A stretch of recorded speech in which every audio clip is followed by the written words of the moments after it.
Regresamos con más. Esto es Despierta con CDN. A ustedes gracias por el favor de su sintonía. Esperamos que estén disfrutando del programa. Nosotros tenemos el gusto de presentar la mañana de hoy a Eduardo Gallardo, representante adjunto de UNICEF. Está con nosotros acá. Muchísimas gracias por estar aquí. Buenos días. También vía Zoom está la señora Dulce Chaín. Ella es oficial de salud sexual y reproductiva de UNFPA. Gracias por estar con nosotros también. Buenos días. Miren, hay un estudio nuevo que ha salido, es la segunda parte de una encuesta que han realizado ellos en la red Actúa sobre el impacto socioeconómico de la COVID-19, específicamente en la República Dominicana. Voy a arrancar con el señor Eduardo para que nos comente principalmente cuáles han sido los hallazgos fundamentales de esta segunda encuesta. ¿Cómo nos ha impactado? Bueno, buenos días. La idea de la encuesta es justamente eso, responder a la pregunta que usted ha hecho, cómo impacta a la población, sobre todo a la población más pobre del país, el COVID, no solo en aspectos económicos, que son muy importantes. Ustedes hablaban con el panelista anterior justamente de los impactos económicos, sino también de los impactos sociales y de los impactos emocionales que esta situación está teniendo en las familias.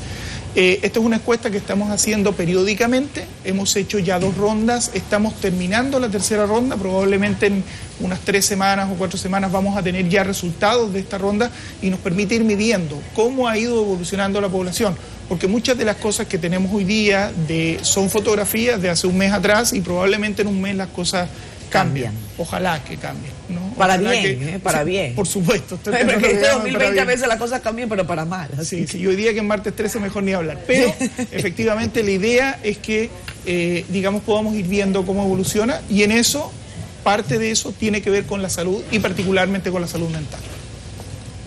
¿Cómo ha impactado el COVID-19 en la salud mental? Eso es una pregunta recurrente y lo vemos en los diarios de circulación nacional. El tema depresión está muy sobre el tapete. Hemos visto casos muy lamentables, además, en los últimos días en la República Dominicana, de cómo la depresión incluso ha llevado a algunas personas a tomar decisiones fatales. Sí, así es. Y es una situación que preocupa, que es compleja. En esta encuesta, el 15,4% de la población encuestada, ¿no? Ha dicho que ellos mismos reconocen que sienten síntomas de depresión o de ansiedad relacionados con esta situación. Eso es un porcentaje alto. Obviamente no tenemos cómo medirlo con encuestas anteriores porque esta encuesta se empezó a hacer con la pandemia, pero sí estamos viendo la evolución. Esperamos que en la nueva encuesta podamos medir y ver esta situación. Por supuesto, esta encuesta mide a los padres, mide a los jefes de familia y no tenemos toda la información que quisiéramos también de otros integrantes de la familia y cuál es la situación de los niños y de las niñas. Ahí tenemos que ir buscando información, pero probablemente también ellos están en una situación bastante mala. Dulce Chaín, como dice Catherine, está con nosotros vía Zoom. Ella es la oficial de salud sexual y reproductiva de la UNFPA. Yo estuve juntando algunas de las cifras y el panorama general es desalentador.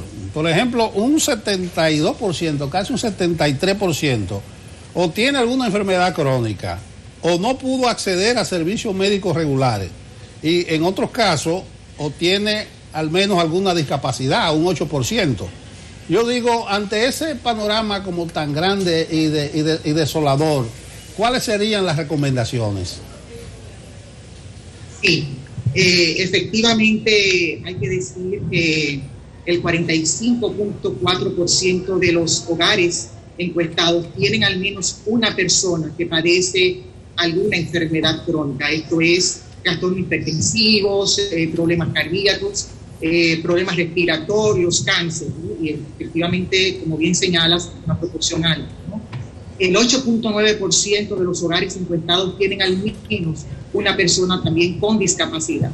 Pero ahí en términos de acceso a servicios de salud, el 37.3% de las personas de los hogares que necesitan tratamiento médico regular reportó que no había podido acceder a este tratamiento regular, que no es COVID, ¿no? Sino es como parte de su manejo de alguna enfermedad crónica. Igualmente también tenemos ahí algunas poblaciones importantes, ¿no?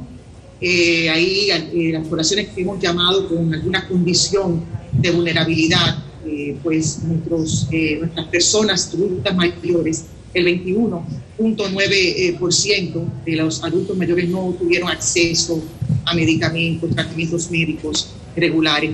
Un 32% de las personas con discapacidad tampoco pues accesaron a medicamentos, a terapias de apoyo o algún tipo de dispositivo. Y de manera particular, a partir de lo que decía Eduardo, nuestros niños y niñas menores de 5 años, no tuvieron un 11.9%, prácticamente un 12% no tuvo acceso a vacunas, y esto sí es importante. Es importante porque un niño o niña que deje de completar su esquema de vacunación, pues esto podría retroceder, ¿no?, esos logros que se han tenido en términos de reducción de enfermedades ya prevenibles por vacunas. Igualmente nuestras embarazadas, para el Fondo de Población de las Naciones Unidas, las embarazadas y su acceso a consulta prenatal es un tema de vital importancia, ¿no? Efectivamente estamos viendo que hay una reducción de consultas prenatales a través de los registros administrativos, pero también es consistente con lo que reporta esta encuesta. Ahí hay que decir que el 12.3% de las embarazadas no acudieron a sus consultas prenatales, y esto también es de vital importancia, esa continuidad de los servicios. Y yo creo que estos hallazgos lo que nos hacen es justamente un llamado a orientar esfuerzos para asegurar esta continuidad de servicios para estas poblaciones. Sabemos que una embarazada es de vital importancia esta consulta prenatal para esta embarazada, que cuando deja de asistir a sus chequeos regulares, pues se pierde la oportunidad de la identificación y el manejo oportuno de algún tipo de condición que pudiera llevar a una muerte materna o una muerte neonatal. Entonces, definitivamente hay hallazgos importantes que nos revela la encuesta, que permiten orientar, ¿no?, permiten orientar acciones en términos de manera particular, como de asegurar de alguna manera estos servicios de salud de parte de la población. Aquí se publicó una encuesta la semana pasada que habla del 70% o más del 70% de la población considera que no le va a dar el COVID-19. Un estudio como este podría entonces estarse reflejando, o el resultado se podría estar reflejando en un 30% de la población. No exactamente, y además hay que ver los tiempos en los cuales el estudio se tomó, ¿no? Estas encuestas se hicieron en el mes de julio, por lo tanto tenemos la información que había en julio. Estamos estamos tabulando realmente la información ahora del mes de octubre, como para saber qué es lo que pasa en octubre.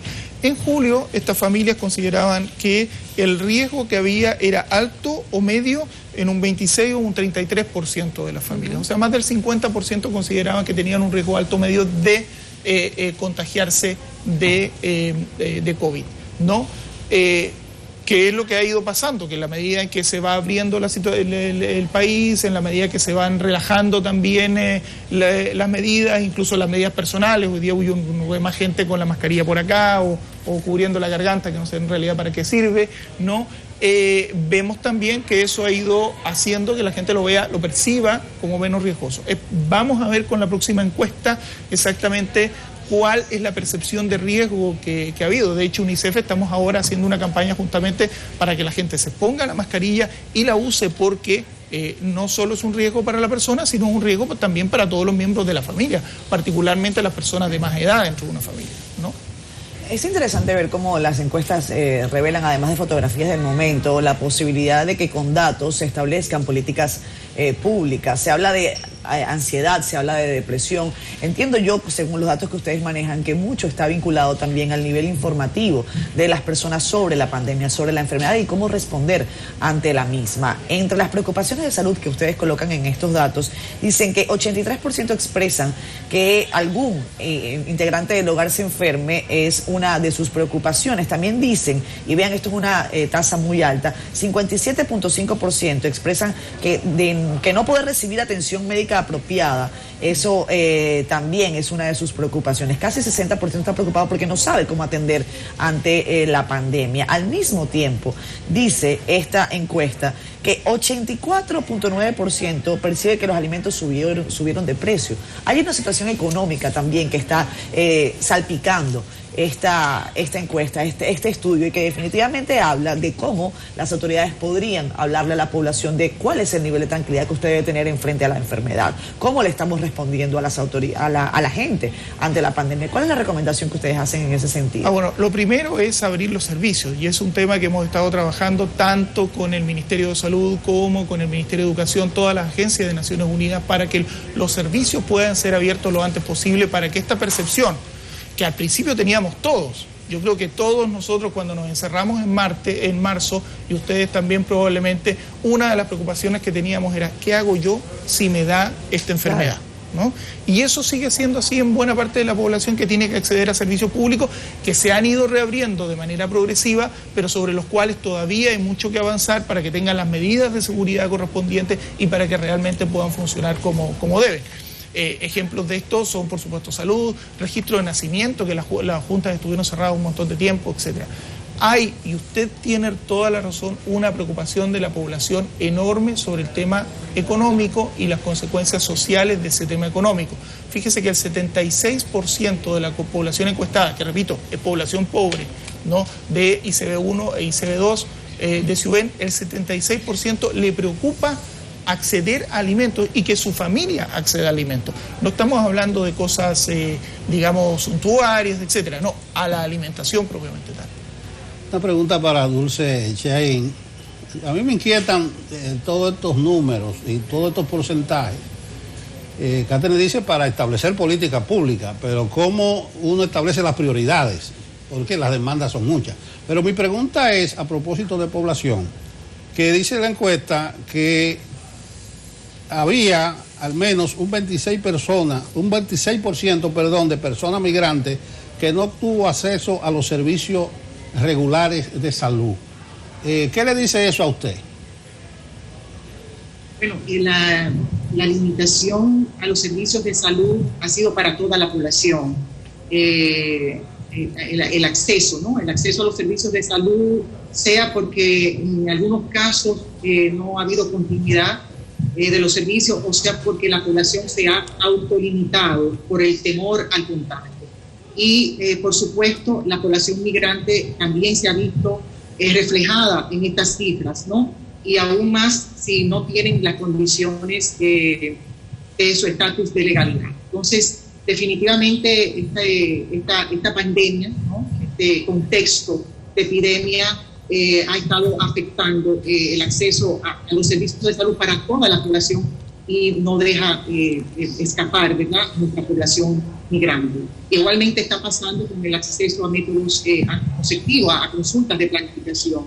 Hay estimaciones internacionales que hablan de que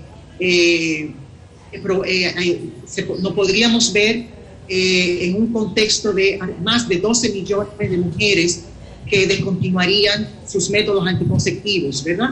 Sea por esta falta de continuidad de los servicios, o sea por el tema que hay de la distribución, la llegada de estos insumos a los países, o mismo porque la población se esté autolimitando. Y efectivamente, como les decía, en los datos de la productividad de servicios así también lo reflejan. De manera que los esfuerzos tienen que estar encaminándose para asegurar, ¿verdad?, esta continuidad de los servicios. Ahí el tema del fortalecimiento de la atención primaria es importante, y es algo que todas las instituciones hemos estado conversando, ¿verdad?, respecto a cómo esto de manera estratégica pues, cobra aún más valor en este contexto, ¿verdad?, el que pueda incorporarse a esta atención primaria de unas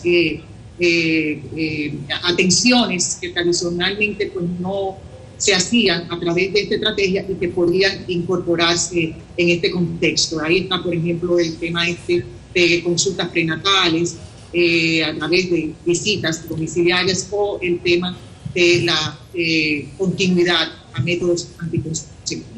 Así podemos también ver cómo nuestra población viviendo con VIH, y afortunadamente el 89% reportó, indicó estar en tratamiento antirretroviral.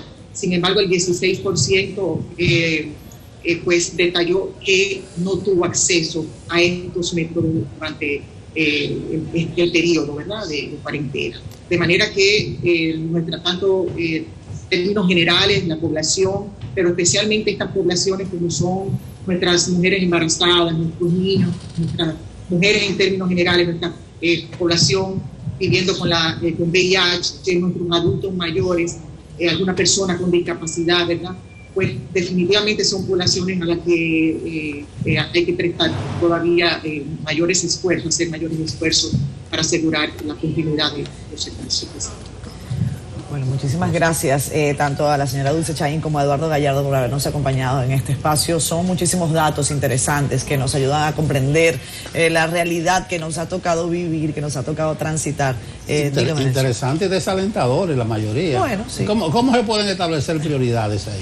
Bueno, yo creo que usted ha hecho una pregunta que busca la prioridad.